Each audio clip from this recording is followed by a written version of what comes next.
Hey guys, thanks so much for joining me. I started a little early because I think a couple things. Number one, we should probably all go out and howl at 8 o'clock in just 30 seconds or so. And then secondly, I want to make sure to give you time to get your candles. So go out to your front porch and howl a little bit to support healthcare workers and community, and then grab a candle and meet me right back here. I have this nice little hand-lettered sign that I put for our people that are going to be a little late. I hope you can read it. All right, I'll see you right back here in just a couple minutes. Ready, go. I'll turn this light up a little.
Okay, so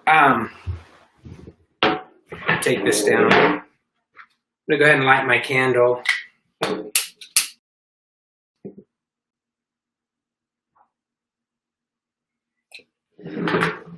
And really this idea of a vigil, it's a gathering of people coming together to light candles, to hold space, really for victims of tragedy. And so I think a couple of things, we'll press into a lot of that today. But one thing that I think we can do that would be awesome, because we're not gathering, we're all across the city and all across the state and the nation, maybe around the world. And so I think what would be great is if you just take a second to take a picture of your candle.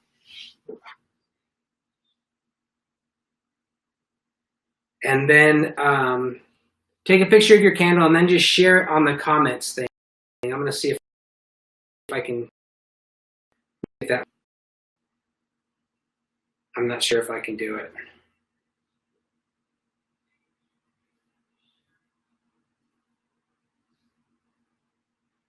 Well, if you can do that, do that. That would be awesome. Share with us a picture of your candle on the comment thread.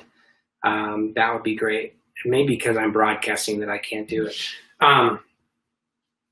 So we're just gonna take some time. I think the beautiful picture of a light in the darkness, a candle in the darkness, is something that we can hold on to. Famously, Saint Francis of Assisi said, "Not all the darkness and the power of the darkness in all the world can't extinguish the light in just one candle." Which is true, and Dr. Martin Luther King Jr. said famously, "Darkness cannot overcome darkness; only light can do that. And hatred cannot overcome hatred; only love can do that." And so, we're taking some time to recognize that this is that we're living in some dark times. There's darkness, but that darkness, we can acknowledge it. But we can also hold hope for light in darkness. And so we're just going to spend some time holding some space, because I think and praying through some things. It's a gathering of people holding candles, giving space, or remembering victims of tragedy. And I think as we look around our world, there's lots of victims.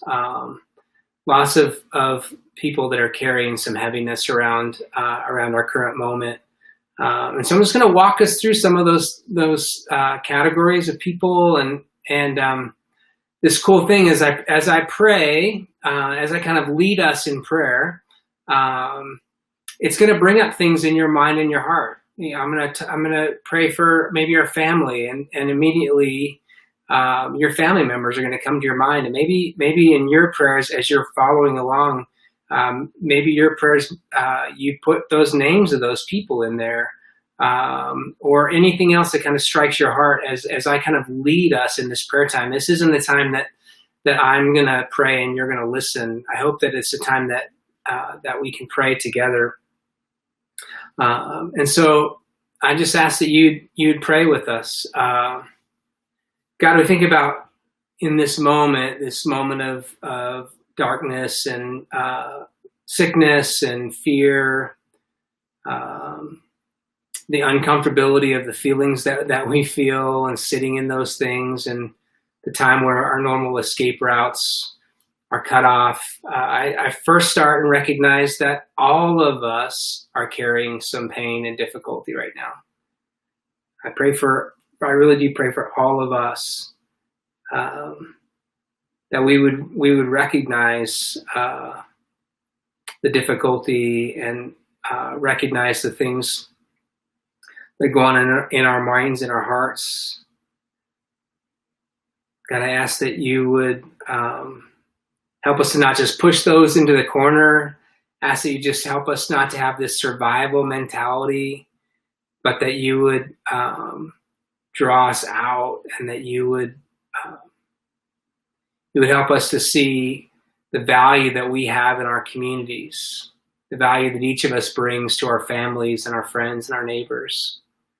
So God, we hold out space for ourselves in this moment, and acknowledge that we're in grief of lost moments with family members, grief of lost moments celebrating, grief of lost financial opportunities, grief of loss of a dream or a place where our security or identity comes from. So God, thanks that like this light pushes back this darkness, that your presence in our lives can push back those circumstances.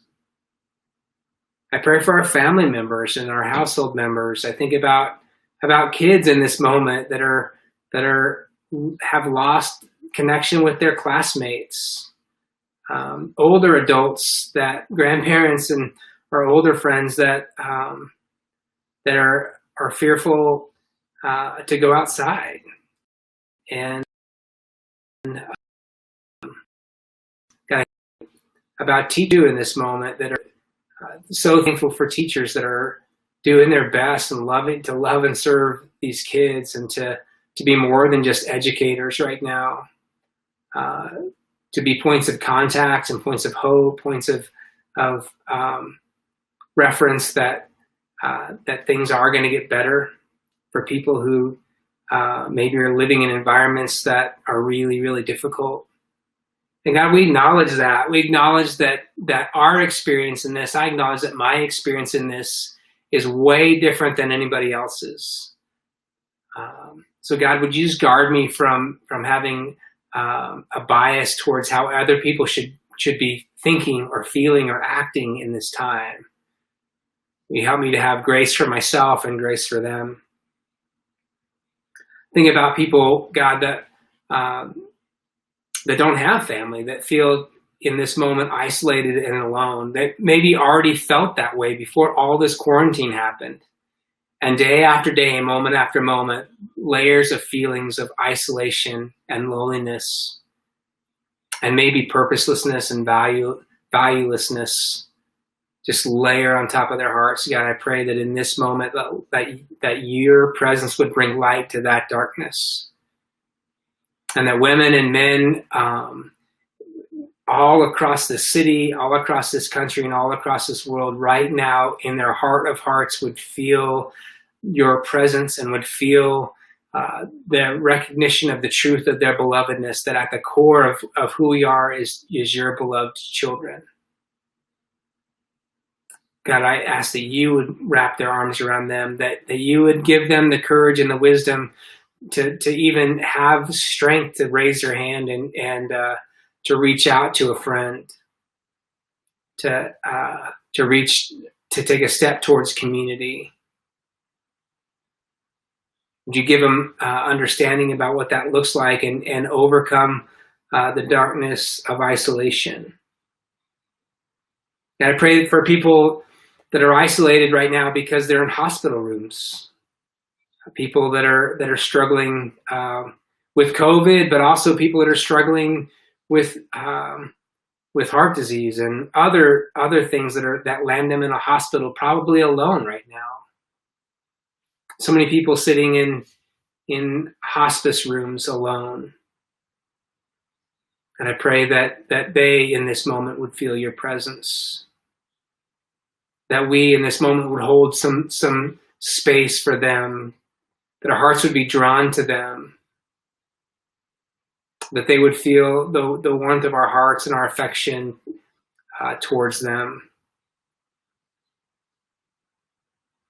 And I think about hospital workers that day in and day out, shift in and shift out, make the choice to step into danger, to serve the very most vulnerable. God, would you help them in this moment to know that they're remembered and valued and seen? And I think about our friends that are struggling with homelessness tonight.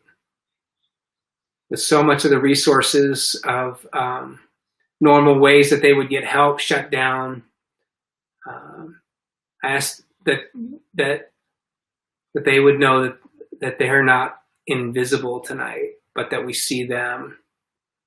I think about the hundreds and hundreds of women and men that right now are in the National Western Stock Show Complex and at the Denver Coliseum, that they would feel loved and seen. Thankful for those organizations, for our city and our state working together, for all the volunteers that step in to love and serve that community. God, I think about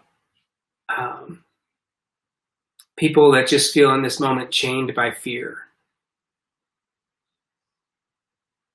This blanket fear of the unknown, of not knowing what tomorrow is going to hold. And so we cling to every bit of news, every bit of our Twitter feed, every bit of our social media posts or any kind of news thing that someone might be predicting the future. But right now,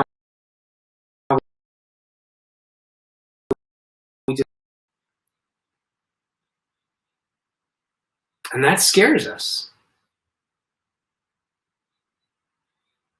And I ask that your presence would bring light to that darkness. That we would be able with confidence to say, I'm not sure what tomorrow will hold circumstantially, but I know what it means relationally, that God is with me. And I don't have to be afraid. Though I walk through the valley of the shadow of death, I fear no evil. So we pray for that spot in all of our hearts where we're afraid of the unknown, and also the way that fear chains us, the fear of the things that we know. There's so many of our friends right now that know why they're afraid. It's because they can't pay their bills. They know why they're afraid because rent's due. They know why they're afraid because they lost their job, or they wonder if their business is ever going to open again. So God, we hold space for those folks. And we proclaim that you can be light in that darkness. God, I want to take some time to pray for our city and our city leaders. In that same kind of way, with a downturn in the economy, to be able to try and figure out how to run a city is a pretty heavy weight. So God, I ask that you would bring hope into their hearts. You'd help them to know that they're not alone, that people are for them and are with them. We're so thankful for so many great leaders in Lakewood and in Denver. We pray, God, that this, like all tragedies in my lifetime, would bring people together to solve problems creatively, would create and cultivate a sense of community, which seems difficult in a time when we actually can't get together. But God, I pray for folks all across this city, that we would all recognize what we have to offer, and that we would extend generosity of our hearts to our neighbors, and hospitality to people down the block who are in need. That we would recognize what we have to offer and offer it. God, I pray for churches all over the city and all over the state and the country and this world, that women and men would represent love and grace, that we would step into what it looks like that the kingdom of heaven can come down here, that the love that's up there can come here. Your kingdom come, God, your will be done. So God, as churches can't gather anymore, help us to realize the power isn't in the gathering, but it's in the scattering. It's in us living out the principles of love and justice and mercy and grace in the everydayness of life. Help us to get really, really good at that. And then, God, help us to not forget how, as things get back to normal, whatever that is.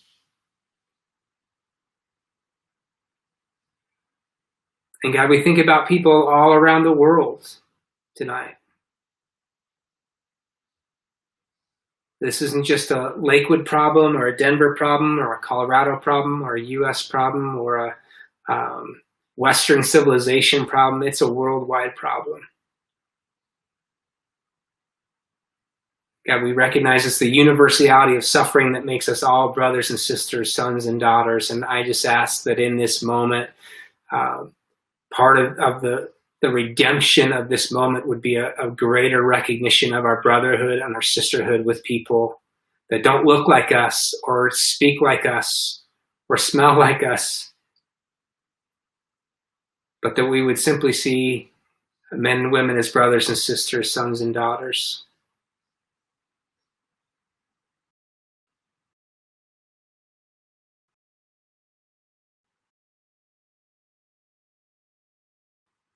As we start to close this moment, we just help us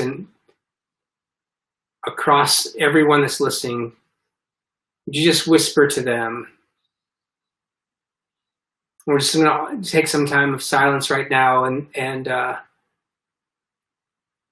whatever comes to your mind and your heart, whatever group of people, whatever difficult circumstance comes to your heart, we just invite the light of Jesus to invade that spot, that situation, that group of people.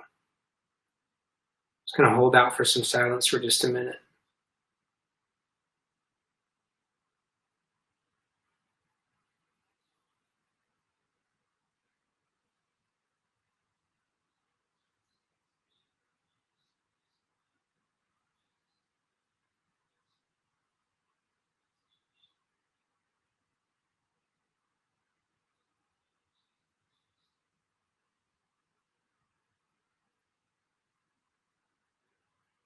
So God, as we close in this moment,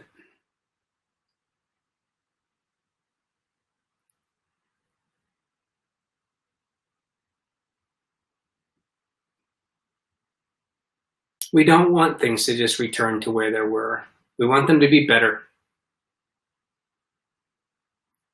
We don't want our hearts to be back to where they were a month ago. We want them to be better.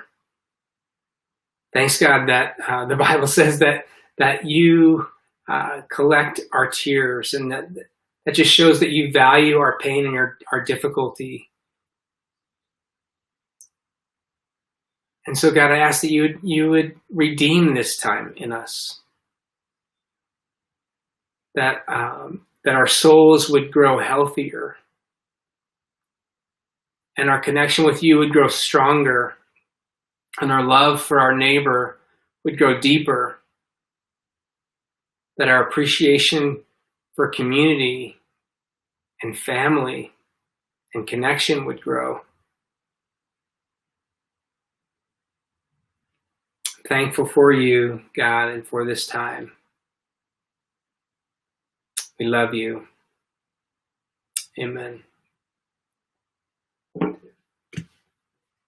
Thanks, guys, for joining us. Here, I'll do this. Thanks, guys, for joining us tonight. And actually, we decided today or this week in staff that we're going to meet here every Thursday. We'll have different people run this candlelight vigil, but we'll be together here, praying together, holding hope for our world together every Thursday at 8 for the foreseeable future. So thanks for sending your pictures. I guess we're sending to Joe at westwoodcc.org, and then we'll put them together and we'll post them right here so you can recognize that we are gathered here and we're not alone. So love you guys. See you. Love to see you Sunday. We're going to talk about some of these themes about what does it look like to recognize that Easter is every day, not just one day, as we step into the reality of the Easter story. So thanks for joining us. Talk to you soon. Love you guys.